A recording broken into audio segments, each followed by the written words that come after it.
Standing in the grand hallway of St. Margaret's private hospital, James Carter felt the weight of a dozen disbelieving eyes on him. In his worn-out jeans and oil-stained boots, he looked completely out of place. And yet, here he was talking to the mother of a girl in a coma. A billionaire mother. Elena Braithwaite was a name the world knew, tech mogul, owner of Braithwaite Innovations, Forbes cover.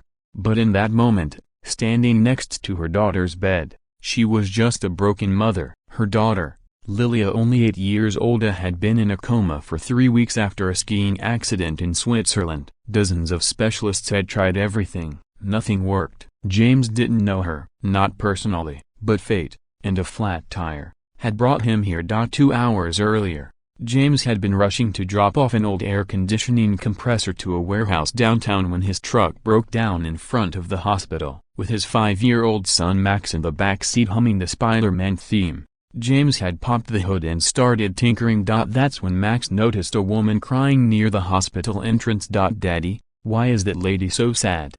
James looked up. Max had always been like his late mother, gentle-hearted, curious, and too aware of others' pain. "Maybe someone she loves is sick," James replied gently. Max thought for a moment. "You should help her, like how you helped me sleep again after Mommy went to heaven." James's heart tightened. "She might not want help, buddy. But what if she needs it?" Max said. "You always say never walk past someone who's hurting." And with that childlike wisdom, James found himself walking through hospital doors. Inside, he listened quietly. Elena, the billionaire, wasn't unreachable. She was simply exhausted. She shared everything: how Lily was full of life, loved books and rockets, and how nothing had worked. Her voice cracked as she whispered, "It's like she's stuck somewhere, a broken bar, and I can't reach her." James hesitated, then said something absurd. "I think I can help.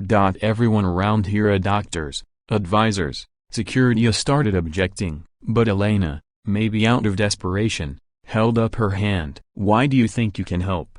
she asked. James pulled out his phone and showed her a video. In it, Max lay crying on a bed. Months ago, after his mother's funeral, James could be heard softly telling a story, weaving memories and bedtime tales into a world only a child could enter, a world where pain softened. "I told my son a story each night," James said. "Not just fairy tales, stories that connected with his memories, his heart." After weeks of silence, he smiled in the middle of one. He reached out and whispered her name. He paused. "Maybe your daughter needs more than medicine. Maybe she just needs a voice that brings her back." Elena stared at him, her eyes wet. Later that evening, with doctors monitoring, James sat beside Lily. He began, not with fanfare, but with a soft story. He told her about a rocket ship with golden fins, flying through the clouds, piloted by a brave little girl named Lily. The ship was stuck between stars, and the world missed her light, but someone was calling her home: her mother,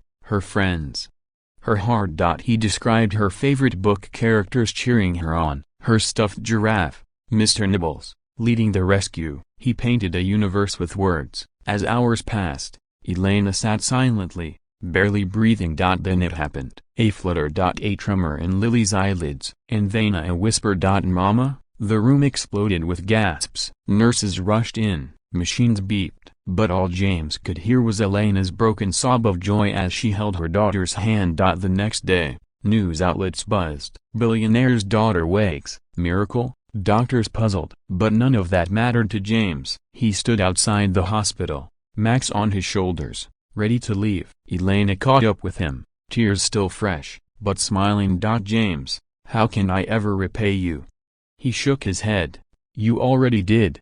You reminded me that even ordinary people can do extraordinary things if they just care enough to try." She reached into her pocket, but he stopped her. "I didn't do it for a reward." He smiled at Max. "I did it because my son reminded me who I am." Final note: kindness doesn't require riches. Healing doesn't always begin in a hospital. Sometimes, the voice that saves us isn't loud, but it's true. And that's what makes all the difference. James stood quietly at the exit of the hospital. His hands were in his pockets, and Max was holding on to his leg, tired but happy. Elena walked toward them, still dressed in her pristine business suit, but something about her had changed. Her posture was softer now, her eyes less guarded. She stopped in front of James. "You changed my life," she said quietly. "No," James replied. "Your daughter just needed someone to believe she could come back." There was a pause. "You're more than a mechanic, James. The world needs people like you in places that matter. I want to offer you a position at Braithwaite Innovations. We're building tech for pediatric therapy. You'd be perfect for the human side of it." James blinked. "Me? In an office? I'm not a tech guy." "No," she smiled. "You're a heart guy. And that's even rarer." A sleek therapy center opened in the city, funded by Elena Braithwaite, co-designed by James Carter. He now worked with kids who'd suffered trauma, sharing stories, laughter, and listening to their silent worlds. Max ran through the halls, now a healthy, happy boy. And Lily? She visited often. Fully recovered, she had started writing her own story essay based on rockets, bravery, and people who bring others home.